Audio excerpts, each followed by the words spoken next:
دوستو السلام علیکم، میں ہوں ضیاء۔ دوستو ایک شخص جھاڑیوں کے درمیان سے گزر رہا تھا۔ اس کو ایک سانپ نظر آیا جو اس میں پھنسا ہوا تھا۔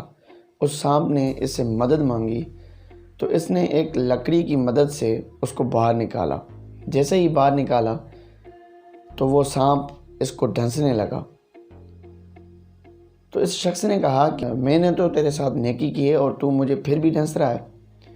تو سانپ کہنے لگا کہ نیکی کا بدلہ بدی میں ہی ملتا ہے۔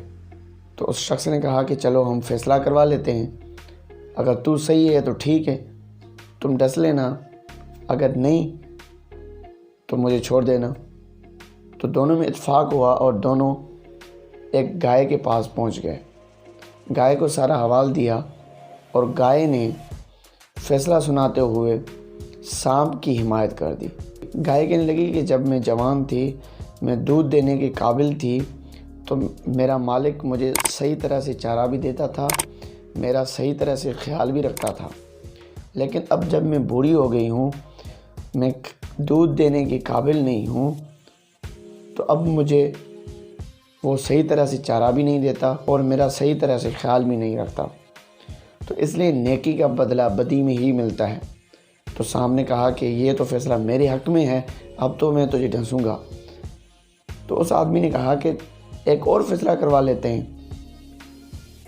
تو دونوں ایک گدھے کے پاس پہنچ گئے۔ گدھے کو سارا حوال دیا اور گدھے نے بھی سانپ کی حمایت کی، اور وہ کہنے لگا کہ جب میں ہٹا کٹا تھا، جب میں جوان تھا، جب میں وزن اٹھانے کے قابل تھا تو میرا مالک میرا خیال کرتا تھا، لیکن جب میں بوڑھا ہو گیا ہوں تو اب مجھے یہ گھر سے بھی انہوں نے نکال دیا ہے۔ تو نیکی کا بدلہ بدی میں ہی ملتا ہے۔ اس سانپ نے اس کو ڈسنا چاہا، اس کے پیچھے دوڑنا شروع ہو گیا۔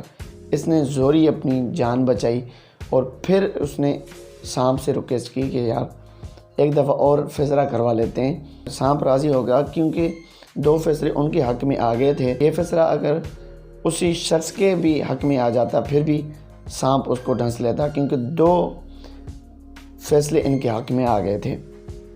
دونوں راضی ہو گئے اور یہ دونوں ایک بندر کے پاس پہنچ گئے۔ بندر کو سارا حوال دیا۔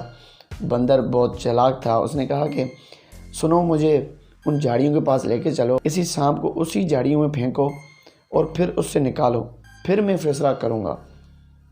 تینوں ان جھاڑیوں کے پاس پہنچے اور اس آدمی نے اس سانپ کو ان جھاڑیوں میں پھینکا اور پھر نکالنا چاہا تو اس بندر نے اس کو کہا کہ نہیں، اس کے ساتھ نیکی کرنا فضول ہے، یہ نیکی کے قابل ہی نہیں ہے، تو اس لیے اس کو باہر نکالو ہی نہیں۔ یہ جیسے ان کو تم نکالو گے یہ پھر تجھے ڈسے گا۔ دوستو خدا کی قسم، مجھے وہ بندر ایک بہت عقل مند مجھے لگا۔ دوستو بار بار یہ سانپ الگ الگ ناموں، الگ الگ طریقوں سے ہمیں ڈھنستے ہیں۔ ہمیں پتہ نہیں چلتا کہ یہ سانپ ہے یا کوئی انسان ہے۔